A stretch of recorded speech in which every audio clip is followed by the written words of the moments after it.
Okay, guys, it's 6 o'clock, so we will get started. Kent is away, so I will be sitting in for him. So we're going to be super casual tonight, but we have a great program that we are very excited about. And so, Miss Sharda, do you want to introduce the Henleys? I will. There in your right under Heidi on my screen, we have uh, Gordon Henley on the right, Charlotte Henley in the middle, and their daughter Jennifer Henley Stover. And Gordon has been the director for Ellen Trout Zoo since 1976. And Charlotte, you spent what, close to 45 years as director of education, did you not? Right. I did. Yeah. You put that program together. And then Jennifer, I think Jennifer's resume probably is longer than you guys because she does a lot of stuff. And but he is the STEM coordinator, the STEM coordinator for Lufkin Independent School District. Is that correct, Jennifer? Yes, that's right. Yeah, that's absolutely right. You sponsor the Lufkin Rotary Club's Interact Club. How long have you done that? I co-sponsored it for 2 or 3 years, and I became the main sponsor in the last 2 years. Okay. So about 5. Yeah. And you're now the president of our Friends of the Zoo. Yes, that's right. Yes, I'm a president of Friends of the Zoo board. That's our member and support organization for the zoo. All right. As I'm going to introduce Gordon a little more fully, and then I'm going to depend on him to introduce wife Charlotte and daughter Jennifer. And there's one more person in the family that is not here. He's in Waco. Brother Brian is a zoo person as well, and I don't know where all he's served, but I know he was in Brownsville Zoo with reptiles. That's where he got bit by a snake. But other places, yeah. Like his daddy, he probably gave the snake poison. I've known Gordon and Charlotte since they came here in 1976. So I feel like I can say some stupid things about this. But Brian has been with the Waco Zoo for how many years now? Almost 10. I'll be 10 Almost years 10. this month. Okay. And he's worked his way up to curator. Yes, he's the general curator there. He's the number 3 man at the zoo. And so these little acorns didn't fall very far from the tree. Charlotte sent me a little bit of information about Gordon. It says Gordon became zoo director August the 1st, 1976. He was at the Tulsa Zoo curator of reptiles and birds before that. I know you're a graduate of Oklahoma University, OU? I was educated at OU. You were educated. Okay. I actually graduated from another school in central Oklahoma. Okay. But you got the rest of your education in Nam, didn't you? Yeah. In Vietnam? Yes. You got the rest of your big education in Vietnam? Yes, I got a lot of education in Vietnam. He's got a master's degree from SFA in biology. And you've been a Rotarian practically since you came here in 76. Is that correct? Yes, ma'am. Okay. Bill Trout, the son of Walter and Sophie Trout, was my sponsor. Okay. And that's meant a lot to us. Um, y'all are all Paul Harris Fellows, I understand. And Gordon is a founding member of the Zoo Conservation Outreach Group. You were president of the Texas Herpetological Society. And Charlotte says, this is high praise. He's an all around good guy. So I will. There's Justin and from Ronnie and Jenny, Kent's mother and father. Hi, guys. And the one baby hippo. This is my take on the zoo. One baby hippo was given to one Lufkin Rotarian in 1965, Walter Trout. And Walter was one of the brothers who founded Lufkin Industries. And so he was a mover and shaker here. And he says, well, what do I do with a baby hippo? Oh, I know. We'll do a zoo. Okay. And so they boarded Hippie at Louisiana Zoo for a couple of years until, let's see, Charlotte says, for a couple of years till we got a hippo pool built here. And that was in 1967. The zoo opened in the summer and with one hippo, and I don't know what else. Let's see. One baby hippo. One Lufkin Rotarian 48 years ago became the zoo director, whose vision and leadership has transformed Ellen Trout Zoo into an economic and educational institution in Southeast Texas. Rotary and its message played no small part in this successful endeavor, and it still does. So with that introduction, no extra charge, Gordon, I will turn it over to Gordon Henley. Well, thank you, Sharda. I appreciate those kind words. And you can go ahead and say anything you want about me. It rubs off my back. But it's been great being here, being part of the zoo and seeing the changes that have transpired and being part of the community, the Lufkin Rotary Club. They welcomed me in right off the bat, and it's been a good experience and time with them ever since. And this community in Lufkin has always been good and favorable and positive about things. The city councils throughout the years, the city management, it's all been very good. We had one really good special mayor for a long time that set Lufkin on fire. And he was very helpful too.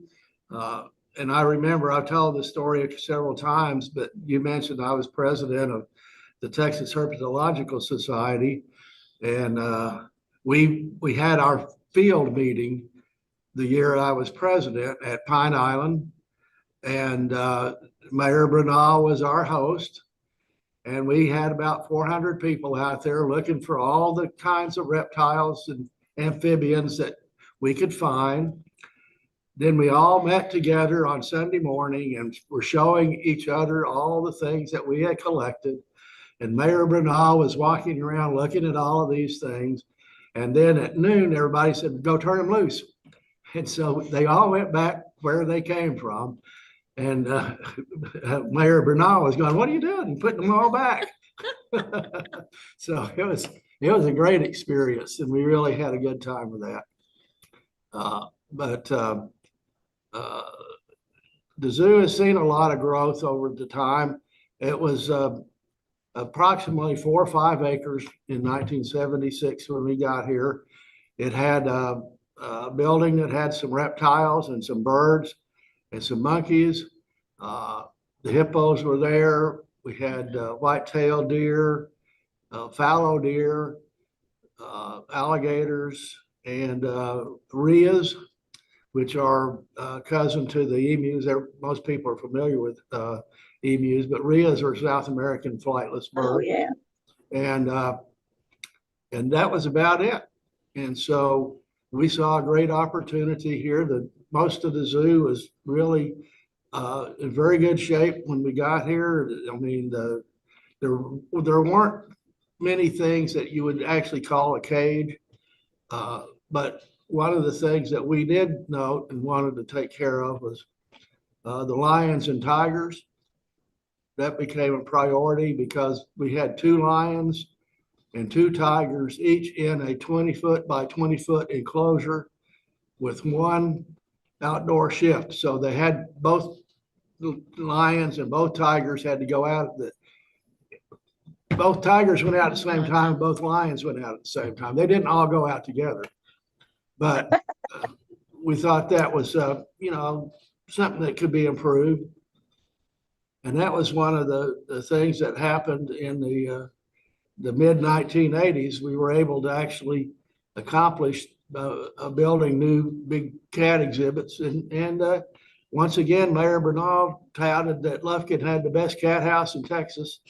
So, and we were able to move the cats from that small space into something nice. And we, at that time, Charlotte and I had been traveling to southern Mexico and were really impressed with the Mayan culture there. And when we built the big cat exhibits, we decided to build the jaguar exhibit with them. And we built it to replicate an actual structure at the ruins of Chichen Itza in Yucatan called the Platform of Tigers and Eagles. And so it's authentic replica. You can come out and take a picture of it and then look that up in on the internet, and it'll look exactly the same. And so we were real proud to have actually the very first replica structure of Mayan structures in any zoo in the country. And we allowed that concept to guide us in directions. Our entrance is in Maya revival style. We have 2 big serpent columns that you pass as you come in. They are replicas from the Temple of Warriors at Chichen Itza. Our admin and education center are all in Mayan revival style, and it makes it very unique for the zoo community and for Lufkin. So it's been really nice. And when we started, there was very little educational activities going on, and Charlotte began to do that. And Harvey Westerholm, the city manager at that time, observed what she was doing and saw what it had in the community. So he put her on the city staff as the education director. So contrary to some legends, we were not hired as a team. I actually worked a year or so before she did. And but I'm going to let her tell you something about the education programs, because it's been a very significant part of our operation, and we infiltrate many school districts around Angelina County. So Charlotte. Oh, okay. Well, that when I was in Tulsa, I had worked for the education department for the Tulsa Zoo and brought some of the programming that we were using at Tulsa down here, and we made it fit with what was going on with the school systems here. I spent a lot of time going to Austin and communicating with TEA and some of those institutions to determine how we best could help support the teachers and the children in our area school system. And we built on that, to make a long story short. We did develop a couple of very unique programs. Initially, the feeding labs that we did for 2nd grade, where students would come out and learn about different nutrition types and different dentitions on the animals. And then we would take them out, let them feed 3 sample diets. So for the hippie at that time, we actually used him, and we would take them in and let them feed him pieces of apple or whatever we were feeding out that day. And also we'd feed the alligators and one of the monkey groups. And so that was a very popular program. And we started a summer camp program that became probably one of and still is one of the most popular summer camp programs for children here in Lufkin, and we have a great education department. I've moved out of the education end of that, and as Sharda said, that she comes out and helps me. I'm responsible these days for records and permits and animal transfers. So, but the education department, before COVID, we were seeing approximately 50,000 participants a year, and we were serving 26 different school districts that included mostly Southeast Texas here. We also had a few interactions too with some of the school districts in Western Louisiana. And so that was important. And while I was working with the education department here, we had a situation come up with Texas Education Agency that zoos who had worked with their home districts for years all of a sudden said, well, they were told they could not come to the zoo because we were not on a sanctioned list for school districts. I mean, for field trips. And so a group of us got together and started what's referred to these days as a Texas Aquarium and Zoo Educators group. And that group has been together for almost 30 years now, and includes all the zoos in Texas and aquariums, Moody Gardens. And so we have a nice group of people and get together and talk about programming and what works, and and it's a good learning opportunity, especially for new educators coming into the zoological field. But we've been doing that, and now we have a wonderful education center here that we built about 10 years ago or a little more, and we included high-tech smart boards and things like that, which were still very new at that point, even for some of the schools. And animal facilities for our ambassador animal collection. So we had their own housing in our own building right here. We have a big meeting room where we host various conservation meetings. Recently we had the Texas Black Bear Alliance annual conference here. And we've also had the Louisiana Pine Snake Project, which is our big signature conservation program. And Gordon will probably speak to that a little bit more later, but we've had those meetings here as well. So it's been fun, and we're always looking for new things to do. And we've developed some long-term relationships with some of our school districts. I mean, some of our school campuses. For instance, we started about 15 years ago with our gifted and talented program, first grade students campus. And we wrote special programming for them along with their teachers. And they would bring first graders out to the zoo once a month, and we would do math and science with them. And it worked out really well, and we were able to adapt some of the things we had going here at the zoo to fit their needs in the math and science fields. And in fact, in April, which was usually our last go around with the first graders, we were introducing those students to fractions and showing them how, and we use that using zoo diets. And we would give them a zoo diet that was written down that says how many, a quarter of an apple, or 2/3 of a banana, or whatever it happened to be. And also they had to learn to use a measuring cups to measure the grain or whatever the food base was besides the fresh fruits and vegetables. So, and that actually is, now that COVID is gone, they've moved back into that programming again, which is really good. And St. Cyprian's picked up one of those programs too. I'm not real sure what all their curriculum is though. So, and then Jennifer, since she's working with STEM, some of the programming we've done with their group too, and I'll let her tell you about some of that. Yeah, so over the looking at some of the education stuff that we've done over the years, it's been a lot of fun.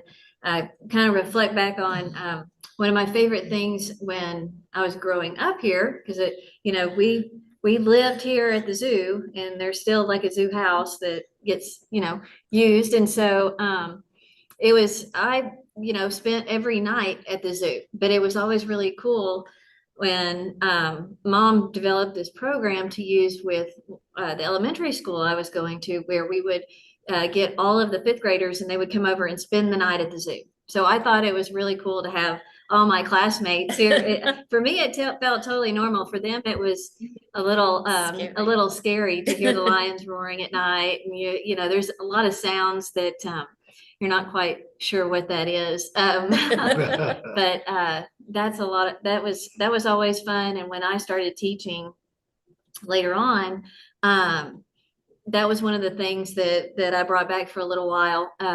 It takes a special kind of, and I'm not saying I'm a special kind of person, but it takes a special kind of teacher to come out and spend the night on the floor or in a tent and things like that. So if you know any teachers, like send them to Lufkin that are up for that, because that was a cool program. And then at the middle school, I went on and I taught middle school for a long time and worked as a science teacher for 6th, 7th grade. I was the instructional coach. But we would bring groups out from middle school, and they would go around the zoo, and they would actually use the zoo as a way to teach some of their life science teaks there. In high school, And we did the benchmarks. Oh, yes, and then helped with the benchmarks that those science kids are required to do. benchmarks. We would see 600 in those benchmark trainings right before the kids took their tests. Yeah, about 600 kids. Yeah. Mhm. And in high school, the advanced placement environmental science classes, they would come out here. They would get to do a program where they learned about how zoos are so much more than just what they seem when you come as a visitor, and really kind of diving into all the different conservation projects that the zoo works with, all the different parameters that the zoo has with U.S. Fish and Wildlife, with Texas Parks and Wildlife, with the IUCN, and then working with endangered species and things like that. And it was always really good to open up their eyes to be able to see that the zoo was so much more than coming and, you come in and enjoy it with your family and your friends and you look at the animals, but there's so much more going on that, that you don't realize unless you have somebody there to tell you that. So that's a lot of fun.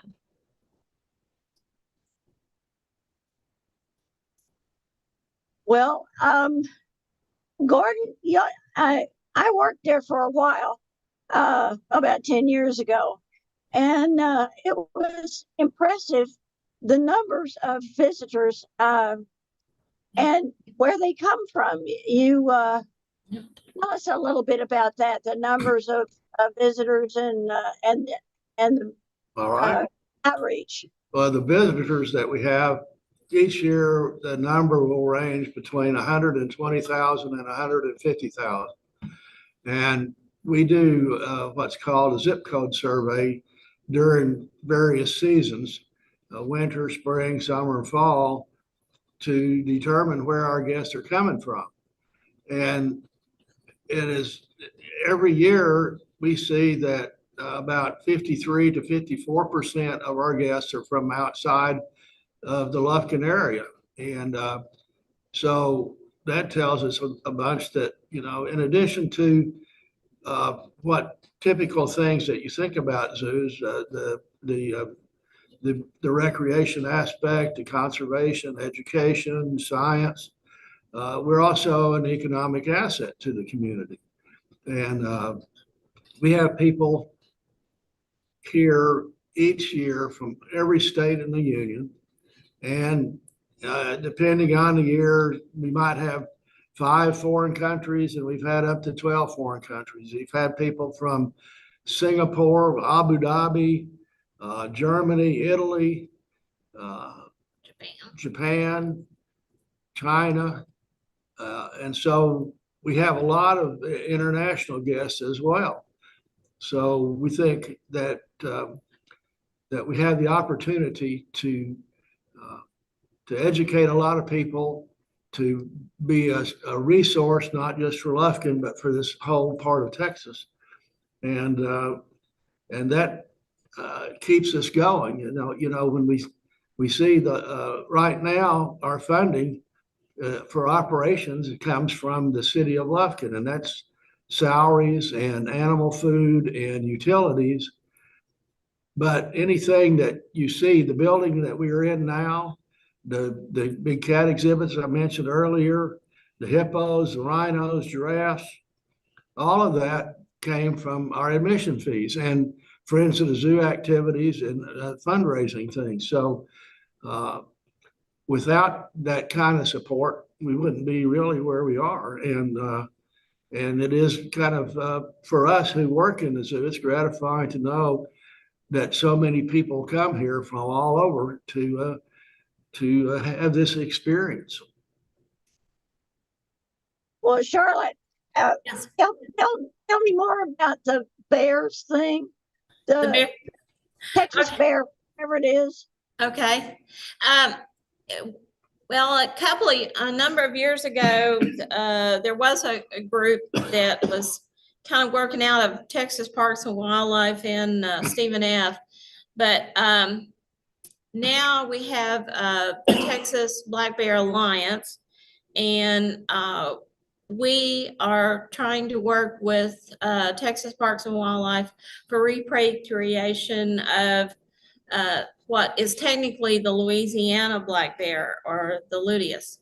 And they have, Texas has bears. They have about 40, but they're only in Big Bend.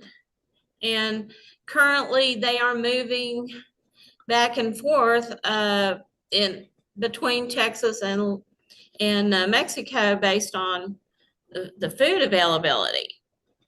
And in fact, it's kind of cool. One of the people that's helping manage that group of animals down over there was one of my former interns from Texas A&M. And so I kind of have an inside place to go there on that one. But of course, here in deep East Texas, we don't have any bears. And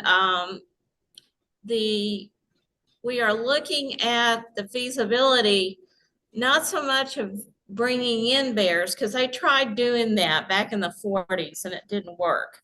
But the bears that are in Louisiana are the species of black bears that historically had been here in East Texas. And we're working with Texas Parks and Wildlife so that at some juncture, if it becomes practical, that we will have pre-identified some relocation sites here in deep East Texas. There's a lot of interest in evaluating sites in parts of the Big Thicket. There was one study done by SFA a couple of years ago about habitat evaluation of some of those areas as to whether they could support bears or not. And then if the opportunity presents itself, we hope to have a place worked out that Parks and Wildlife would be okay with putting those animals where they would be safe. That's still going to be a hard sell, I think, personally, because the fact that Big Thicket is not a contiguous park. It's not a continuous protected area, and trying to protect them in that situation, I think, is going to be a challenge. And so we're going to work on it. We have some meetings lined up with the state mammalogists, talking about what's necessary to try to move forward. and we'll go with that.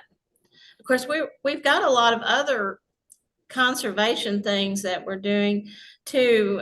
Gordon can address the Louisiana Pine Snake Project, and I'm working with Zoo Conservation Outreach, and that's a group of zoos here in the United States that work with zoos and researchers in Central and South America.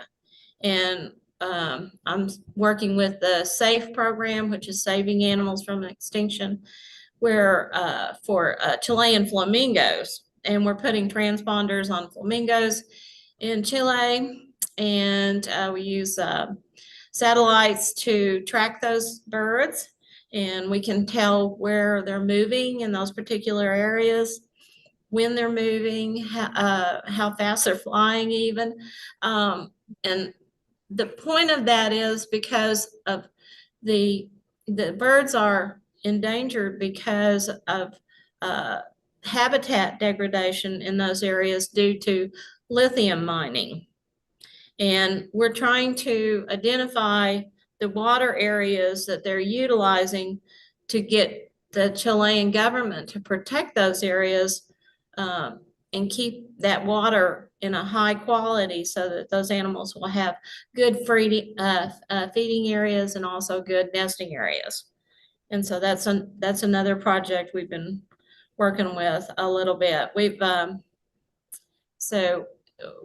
That's coming along pretty good. We have some really good contacts with the Chilean government, and that's moving along. So Jennifer, tell me, what kind of projects Friends of the Zoo are dealing with right now? Yeah, and that'll help me with this too.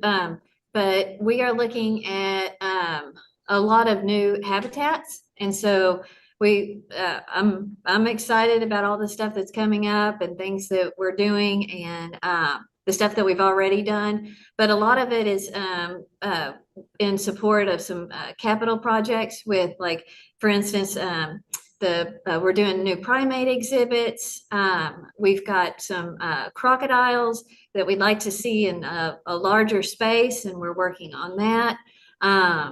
And just a lot of different things. Like the Friends of the Zoo is an organization that that our members are really passionate about the zoo and want to help in whatever way we can. So as things kind of come up, we're going to step in and help make those things happen. So as you come to the zoo and walk around, you're going to see some new updates and things like that. And Friends of the Zoo helps make that happen. Do they reach out to Lufkin Rotary Club has changed size a lot in the last few years. Are they still pretty active in working?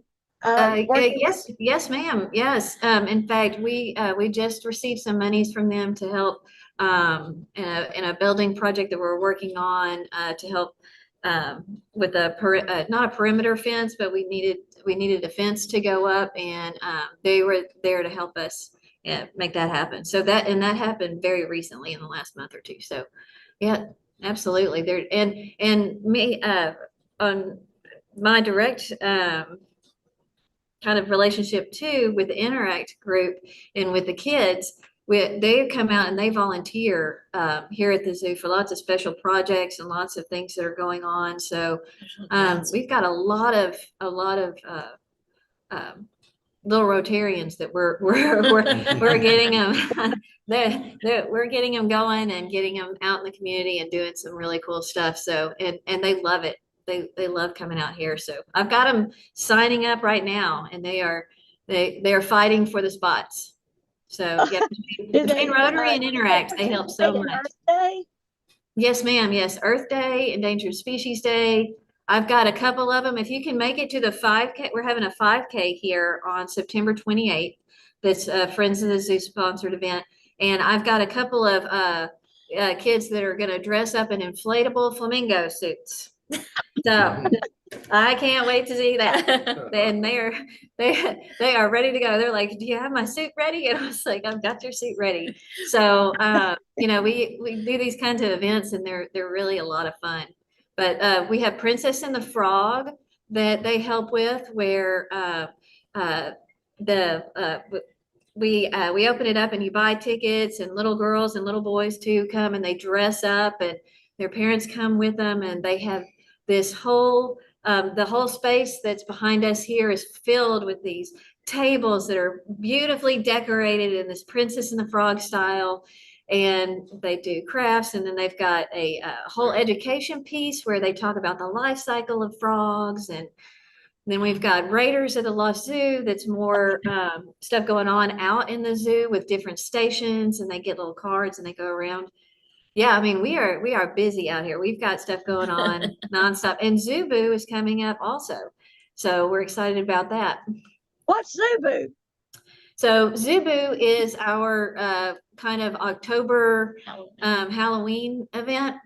And it's very, very popular. It's wonderful if you're a member of the zoo because you get to skip the line. And we've got QR codes everywhere. So if you want to skip the lines, become a member while you're standing in line. But that what we do is we give out candy. We have organizations from all over the community that come out and they have like a little booth or a little table set up, and kids dress up and they walk through the zoo. They get candy. There's a costume contest. There's little games. They get to see the zoo in a really different kind of light. And that's October 18th and 19th. That's a nighttime thing, isn't it?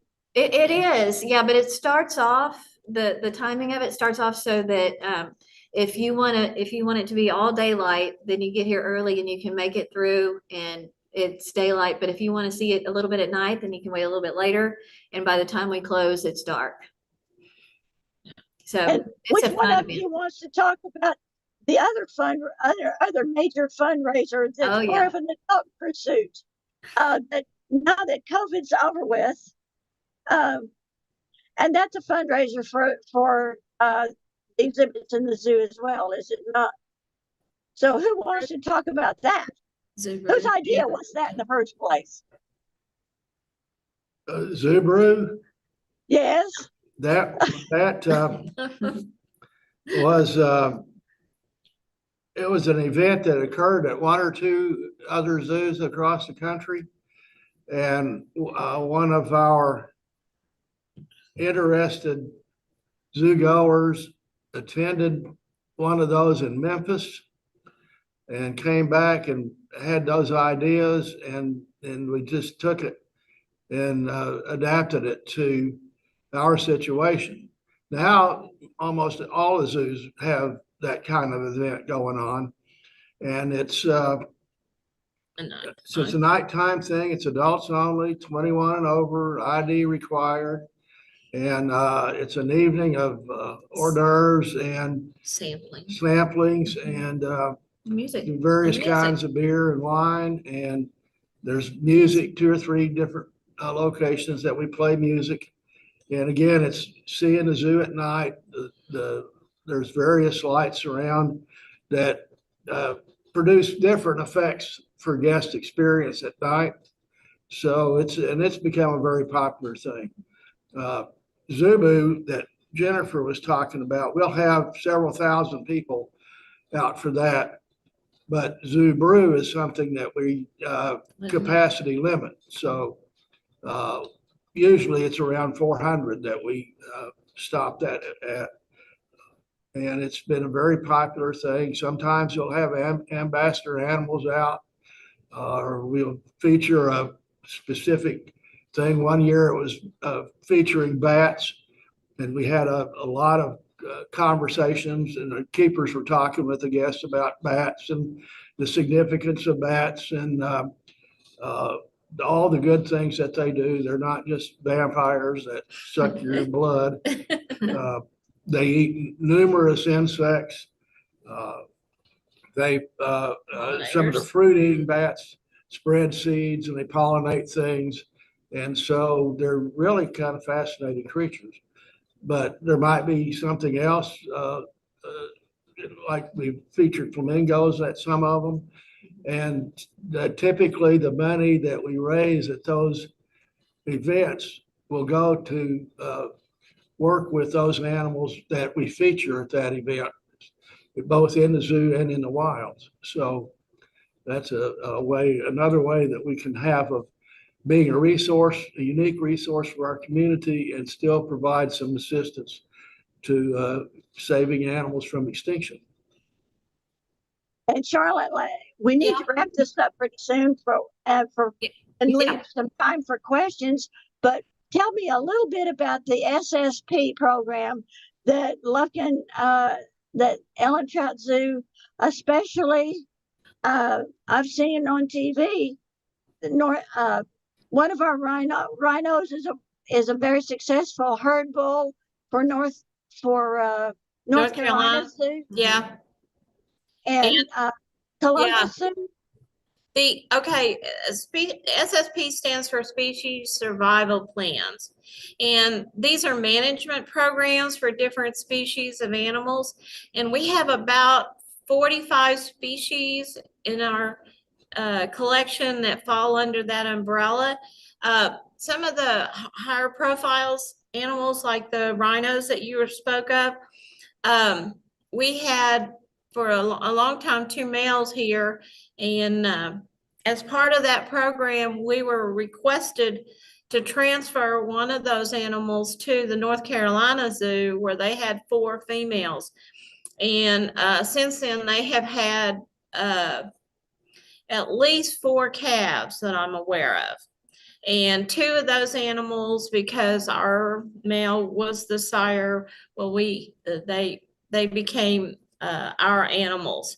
And in fact, last week, one of those animals was transferred to Florida for another breeding program.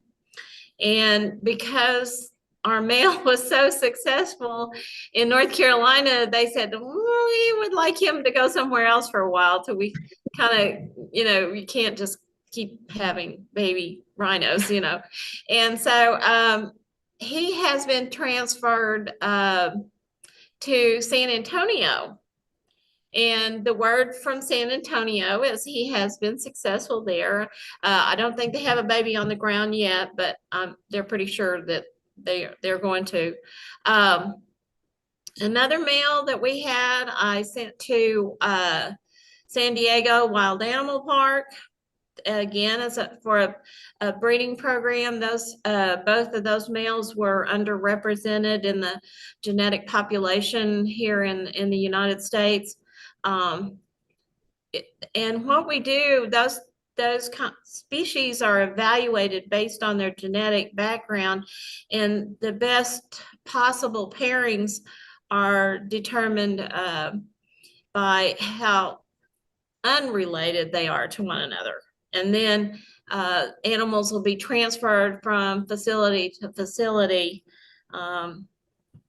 in that manner. So there are times that I'll get a call from an SSP coordinator and say, hey, I need, do you have room for Malayan tiger? And if I do, well, then we'll make arrangements to transfer that animal from one institution to the other, which is kind of complicated in some cases, especially rhinos are complicated, but because you're involving 2 institutions, you're involving veterinary staffs on both ends, and requiring quarantine space. And then you have to also have special haulers, people who transport, who are the USDA has approved as a competent hauler. The airlines have just about shut down transport by air, and that makes it difficult in some cases to try to move, because you want that animal to be in transit as short a period as possible. And so trying to finagle all those things sometimes gets a little crazy, but that's okay. Well, Have you got any ambassador animals with you? I think Gordon has something hid over there. I'll have him get it. Actually, this is an animal that came from the St. Augustine Alligator Farm. I forgot to put in there that Gordon is a member of the IUCN Crocodile Specialist Group. And so when it comes to crocodiles, a lot of people seek his attention to help with that. And Well, why don't we, while he's doing that, anybody got any questions that you want to? This is after hours at the zoo. And so, absolutely. he's You talking. can hear him talking. He's talking to you. You can get up Uh, to the table and get up there. Yeah, get up there close. He's coming around to the computer so you can see and hear better. Kind of lift him up. Lift him up. There we go. What kind of crop? Where did he come from? This is called a broad-nosed caiman. Up a little bit more. Sorry, I don't mean to keep interrupting you. I'm just trying to make sure they can see. Okay. And it's from Argentina and Brazil. And it represents a good conservation story. I would use an alligator to do that, but we don't have any little alligators like this. But it is where people work together with a predator that's endangered, and the breeding program and reintroductions and repatriations bring those animals back from extinction to where they're no longer endangered, but they're available now so that there's a market for their parts, and it's a sustainable program. So people and animals both benefit. And this caiman is a type of animal that's gone through that. It was critically endangered, and now through the efforts of a group of people in Santa Fe, Argentina, they brought them back in great numbers. And some people in Brazil are also working with them to bring them back there too. So it's kind of a success story. It's a win-win for everybody. And we use these animals for demonstrating that kind of purpose, that people and wildlife can work and coexist together. I'm going to try to adjust this a little bit so you guys can see. Any Is that better? Are you guys able to see Yes. the caiman a little better? Okay. I have a question, Miss Sharda. So these events, the Princess and the Frog and the Zubu, where can you get information about those? So the best place is Facebook right now. That's where you're going to get the most up-to-date information. So if you, the zoo has a web page, a Facebook page, and they're on Instagram also. Friends of the Zoo has a website. So if you just Google Friends of Ella Trout Zoo, it'll pop right up. So those are both really good ways.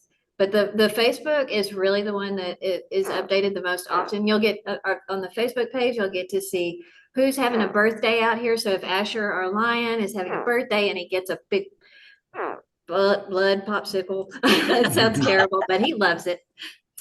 You'll get to watch that. And with our hippos too, they like to do like watermelons and things like that for their birthdays. So yeah, if you follow the page, you'll get to be a part of all of that.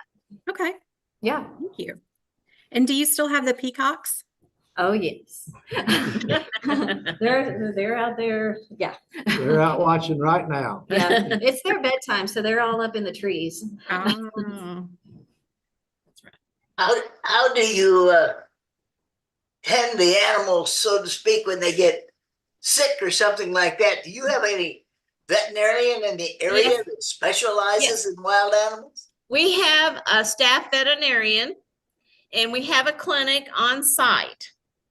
And we have in some of our big barns, like the big cat facility, and then giraffe and rhino and hippos all have special built areas that we can move those animals into.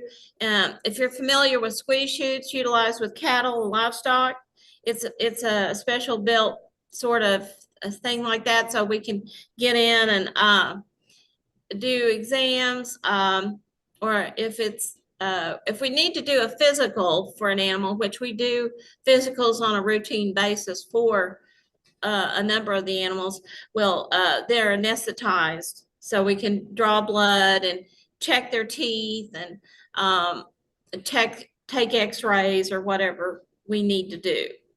So we have a full-time vet, and we have a vet tech who assists our veterinarian, and we do have special equipment that we utilize as well. Yeah, we have x-rays, we have anesthesia machines, ultrasound, endoscopes, uh, uh, this sterilizing unit that we can use as well. So, and we're looking with our vet now at acquiring some blood analyzing equipment. So we try to have the things right here at the zoo that we need. And in addition to veterinarian and vet tech, we also have medical personnel that will come out and help us. We had cancer in one of our jaguars, and we had a wound specialist bring his crew out from the hospital, and they helped work on that jaguar with our veterinarians. So we have ophthalmologists that'll help with eyes, and dentists that will help us with teeth issues. And so we've got a good supportive community, as well as we've got pretty good veterinary care on staff. I would imagine you have to have your own legal team as well, because there's got to be a lot of red tape and governmental stuff. Well, our legal team is actually with the city of Lufkin city attorney's office. Oh, all right. So, really? So they Well, provide us with our legal assistance, yes. But I still have to take care of all the permits, so I'm doing the communicating with U.S. Fish and Wildlife Service and USDA and Texas Parks and Wildlife and some of those. So I'm familiar with the requirements of those permits. That'd be a full-time job, I would imagine. Just the handling of all the paperwork. Yeah, it's a challenge. Staggering, isn't it? Yeah. Especially since we have 1,000 animals. Wow. Oh yeah, you said the zoo was, when you came in '76, was about 4 or 5 acres. How many acres do we have now around the lake? Well, counting all of our property that we have, 144 acres, but we have about 20 developed. Yeah. So you got plans for? Right. We have a great plan that will take us across the lake, and it'll go up. We did it in a fashion like looking at the globe. So you see North America and South America and Africa and Europe. We took the northwest part of the park, and that will be North America. The central part on the west side will be Central America, and the southwest part will be South America. And then Africa will be on the east side of the lake, and Europe and Asia. So it'll be very similar to the way things are laid out in the globe. It'll be So geographic. It'll be a geographical arrangement. And then animals will be placed in habitats in those geographic areas where they would actually be found in nature. And we have an adventure area over there too, with zip lines and climbing structures. And actually we're looking at putting a canopy walk in the trees so that you'll be able to see animals actually where they would be seen in the wild. And the design of that we're dealing with, because of we want it to be accessible for everybody, but it's still kind of an experience that no other zoo provides right now. Thank you, guys. Any other questions for the Hanley family?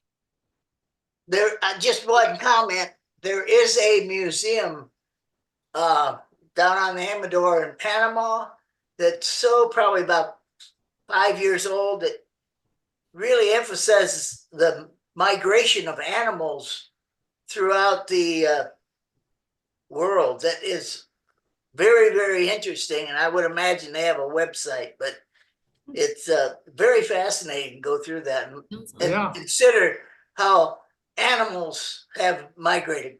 Yeah. Right. Yeah.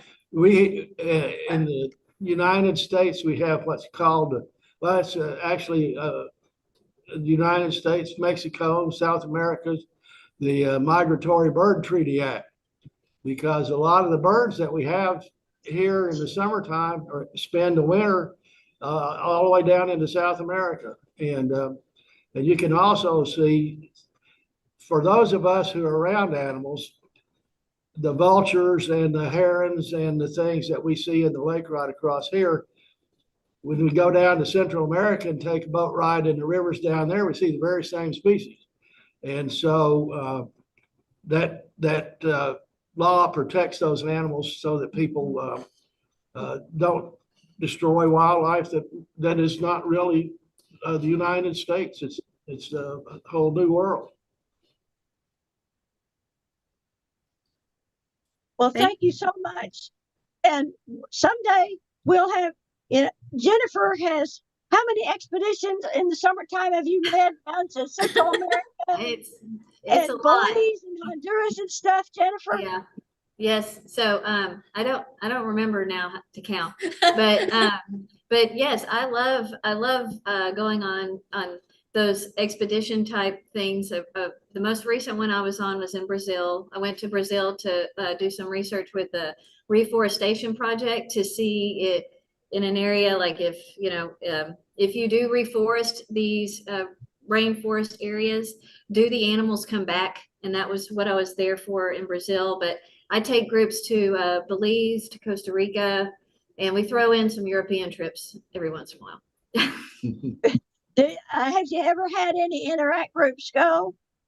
No, I haven't. So that might be something I could look into and pursue, because there's some really incredible opportunities out there. Awesome. So yeah, go ahead. Sorry. No, I was just going to say thank you so much for sharing. Are there any other questions of the Henleys? Okay, y'all, I can attest it's a great place. I haven't been there in probably 10 years, but I grew up with Hippie the hippo. And it's just it's a great zoo. So thank you guys for doing that all these years. Thank you for having us. Thank you for letting us share our information. We appreciate it. Absolutely. And Charlotte, I'll see you tomorrow. And we invite all of you to come visit in person. Yes, please do. And Heidi, Yes. might as well advertise what's going on with our club next week. What's going on with On our club next Tuesday? week? Tuesday, there's a special membership meeting. Ah, yes, I'm sorry. I was wondering where you were going with this. There's a District 5910 has a membership meeting on Tuesday that Amy Kilgore, the immediate past district governor, will be chairing that, and they will be talking about companion clubs and what those are. They're kind of a new thing. So she will be sharing with us what those are. And so if you are interested and you don't have an email, let me know. We can get you an email with the login information. We have a board meeting next Thursday. And then I assume everybody has seen the email from Bobby regarding November 2nd, the foundation dinner. Yeah. And so they're very excited about that. I think the Graysons are going. I'm going. I think Tita had said she was going to try to get there. So just know that that's coming. And if you are wanting to go, make sure you sign up. What am I forgetting, Miss Sharda? I don't know. Fair enough. All right. I forget. Same. There we are, guys. How do we end our meetings? We do the 4-way test. You want to lead us in that, Miss Sharda? Yeah. The 4-way test of the things we think, say, and do. First, is it the truth? Second, is it fair to all concerned? Third, Will it build goodwill And better and better Better friendships? And fourth, will it be beneficial Beneficial to all to concerned. all concerned? And one we add is what? Is it It'll fun? be fun. And will, I like will we get caught? Will we get caught? Yes, that's the, yeah. That's our sixth one. Thank you so much, everybody, for coming, and thanks to the Henleys for a very informational trip that is unusual for a zoo program. Thank you. Thank you, guys. Hi. Thank you. Good night.